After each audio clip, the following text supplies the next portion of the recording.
Hi y'all, it's Miss Johnson. I am recording this video based on the feedback from Tuesday's class, 1020's class, about what y'all want a video about.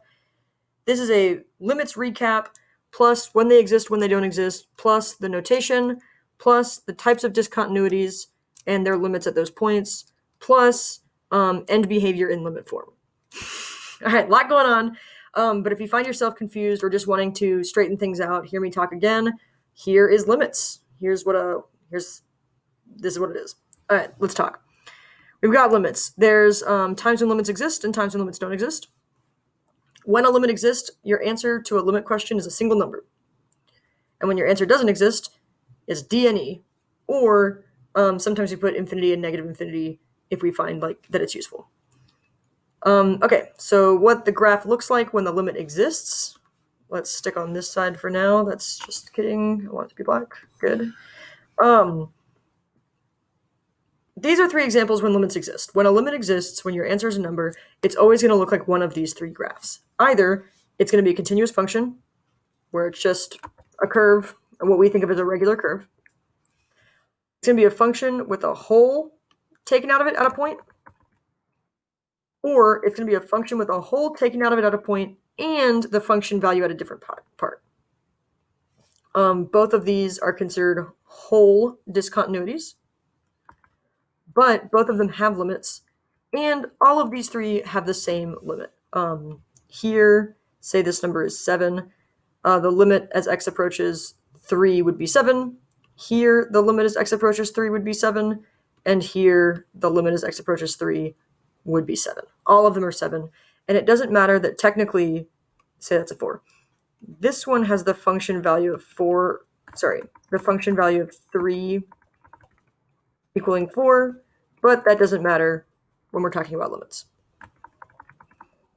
It only matters that as our red curve gets closer and closer to x equals 3, the y value is getting closer to 7, even if it doesn't actually hit it. Even if it doesn't exist at 3, that's not what we're concerning ourselves with when we ask about a limit.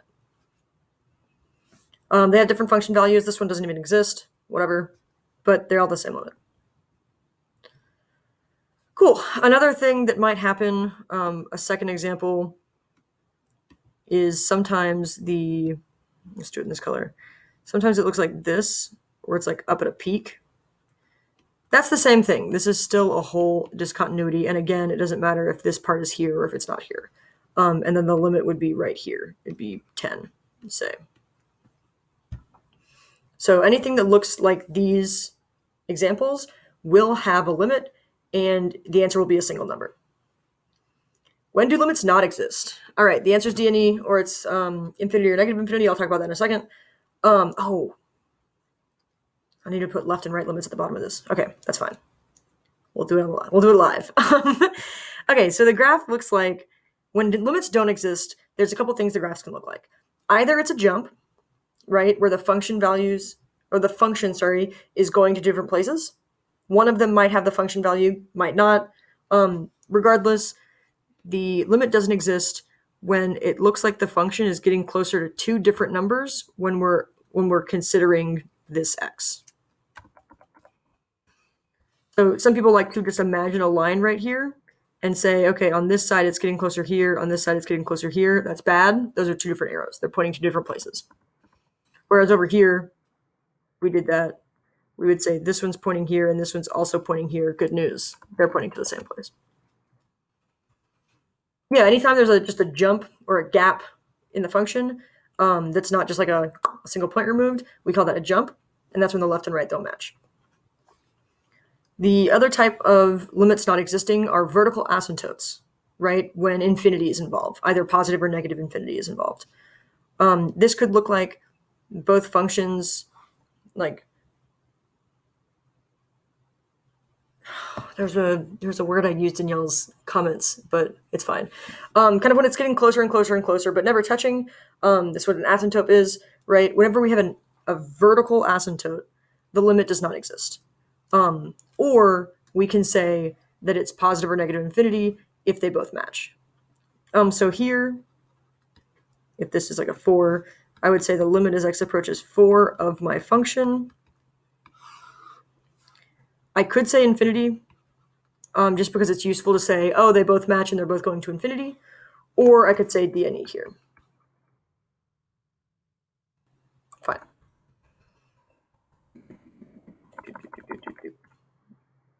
I don't know what that one did, but that's fine. I can just redo it. Nice. Okay. And then sometimes when limits don't exist, there's some combination of these, right? Sometimes the right half looks like a jump or like a continuous function. The left half looks like it's going to infinity or negative infinity. This one definitely doesn't exist, and it kind of follows this rule. If they don't match, there can't be a limit. All right. Let me scroll down to my next thing. I'm going to do a notation breakdown. When we're looking at just the black writing, when we say there is a limit as x approaches a of f of x equals some number, there's three main parts we have to consider, right? The x approaches a is the part of the function you're looking into. It's like there's the whole function that goes from negative infinity to positive infinity, but we care about when it's x equals 4, right? Or x equals infinity. So it kind of zeroes in on our function. So this is where our function gets put. And then equals a limit where our answer is either a number or dne. And sometimes we communicate by saying infinity or negative infinity. So let's do some examples. Right now, my function is cosine. So if I wanted to, I could graph cosine, right? Where this is pi, 2 pi, 3 pi, and 4 pi. All of us love trig, so that's good news. We're going to zero in on the x approaches 2 pi part. So we're looking at this part, right, of the function. And we're saying as cosine gets closer to 2 pi, what is our function getting closer to? It's getting closer to 1. So here, our answer would be 1. Great, let's try again. Here, our function is 1 over x minus 2. We're looking at the part where it's 2. If I just plugged this in, so if I just plugged this first one in, cosine of 2 pi, I would have gotten 1, and that's my answer. Nice. And this is because it's a continuous function. If I plugged in my limit here, I would get 1 over 0, which is an undefined term. It's an indeterminate form. So what we're going to do is we're going to graph this so we can have a better idea of what's going on. And then we notice this graph is in orange because I'm doing orange stuff. This graph ends up looking like this. And I say, okay, well, what's the limit as x approaches 2? This is now my scratch work. It does not exist. Because we've got one side going to negative infinity, one side going to positive infinity. Those don't match, so there is no limit. And we can't even put infinity or negative infinity here. We're not allowed to do that because they don't match. If they were both pointing up or both pointing down, we could do that, but here they do not. All right. End behavior. Whenever I want to talk about the end behavior of a function, we did this in Algebra 2, I think. We did this in pre-cal, where we talk about, like, does a polynomial go up forever or down forever, or does it tend towards a certain number? When we want to describe the end behavior of a function, it's concise, it's neat, it's organized to use limits, right? If we want to talk about the end behavior towards the right, we say it's the limit of the function as x approaches infinity, as we go all the way to the right of the graph. And if we want to talk about the end behavior of the left, we go towards negative infinity, because that's the left of the graph. So if I get a question that looks like this, describe the end behavior of y equals e to the x. I like to graph things in order to find end behavior. And then I see that as I plug in bigger and bigger numbers, my function is getting larger and larger. So I would say to the right, right? Mathematically, when I say to the right, I'm going to write the limit as x approaches to infinity of my function of e to the x. I'm going off to infinity. And this is one of those times where we really want to use infinity instead of does not exist so that we can like communicate what's happening. And then if I want to talk about my left end behavior, I would say to the left. That's a terrible arrow. So to negative infinity of my function. This is getting closer and closer to the x-axis. And it's like coming on along the x-axis, and it's never going to touch it, but that's fine. It's getting closer and closer to it, and that's what the limit is concerned about. So our left-hand end behavior is 0. Let's do the same for end behavior of y equals tangent inverse of x. So I want to say to the right of tangent inverse and to the left for tangent inverse. Again, using my limit notation so I can be precise and organized. This is getting closer to the number pi over 2, and this is getting closer to the number negative pi over 2. And this is because we all love trig and we all memorized our trig functions and their inverses, and we got there. But basically what I wanted to notice is that these, when your end behavior is a number, it's a horizontal asymptote. Horizontal asymptote. Whereas up here, we were dealing with vertical asymptotes, right? Vertical asymptotes are when limits don't exist. Horizontal asymptotes are the end behavior of a function. All right, guys, it's going to get pretty sloppy because I forgot to write the left-hand limit stuff, but we're going to get there now. It's just going to be a less organized YouTube video than I wanted it to be. Okay, scrolling down, scrolling down, scrolling down. So when we talk about left and right-handed limits, we've got different notation. Left-handed limits. And then same thing, but it's right-handed limits.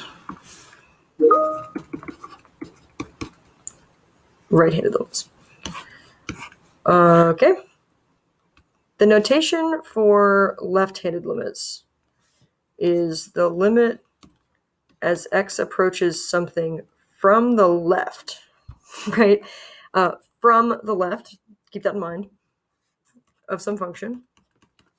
And same for the right-handed limits. It's the limit as x approaches something from the right of a certain function. All right, I'm going to draw a function, and I'm going to draw another function, because we're going to do 2 examples for each of these. Copy, paste, copy, paste. Good. Okay, so if I have, say, a function with a hole, and then a function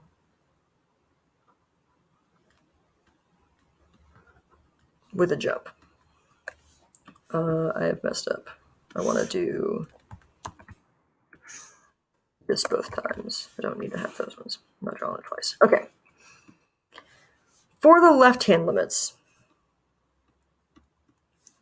when we're trying to find the left-hand limit of this A, we're starting to the left and then getting closer to A.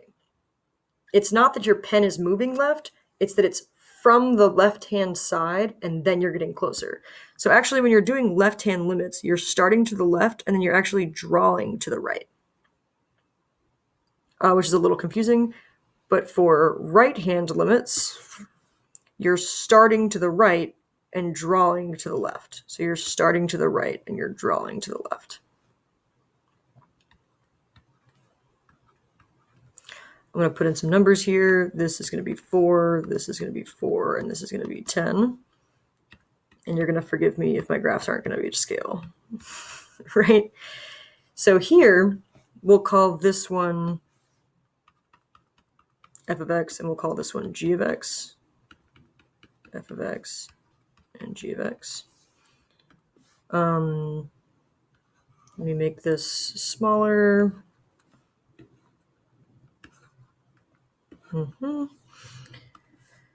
So when we're looking at these two graphs, and we're saying, what are the left and right hand limits? When are they the same? When are they different? What does that mean for the regular limit?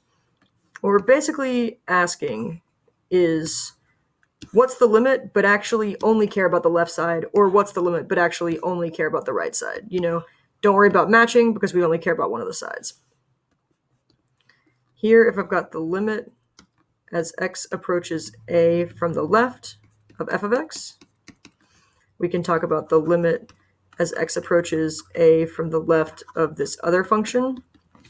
And then y'all are going to see how clever I am with copy and pasting stuff.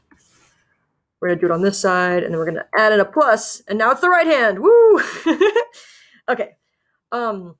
Here, it's getting closer to 4. Right? As we started from the left, and as we get closer, this arrow is pointing towards 4. We're good. It does not matter that the function is or is not filled in here. I don't care about that at all, right? The circle here is to notate that there is no function value at a. We're skipping over that point, but only that point. And as we get closer and closer to it, all of those points exist. It just at the very end doesn't. But when we're doing limits, we don't care about the very end. Similarly here, it's getting closer to 4, and it does not matter that this part is filled in. It happens to be filled in, but we didn't even care about that. Over here, when we do it from the right instead, for f of x, we're still getting closer to 4. And that's because this is a whole discontinuity. The regular limit does exist. The left and right hand sides match up. They're both 4. We're looking good. Over here, the limit of g of x as we approach a from the right side is 10. Right? If we started from the right, traced along the function, we're getting closer to the point a10. And even though that's not part of the function, even though it's not filled in, that's not really what we're concerned about. We're just saying it's getting closer to that point. And then, once again, hopefully this doesn't confuse y'all, but the regular limit of that first example would be 4 because the left and right equal each other. And the regular limit, so not a left or right hand side, of the second function does not exist because the left and right did not match each other. That's what I've got to say about that. Again, if you ever want another recap, if you ever want more general questions answered in video format, tell me. I'll make the video. Thanks, y'all.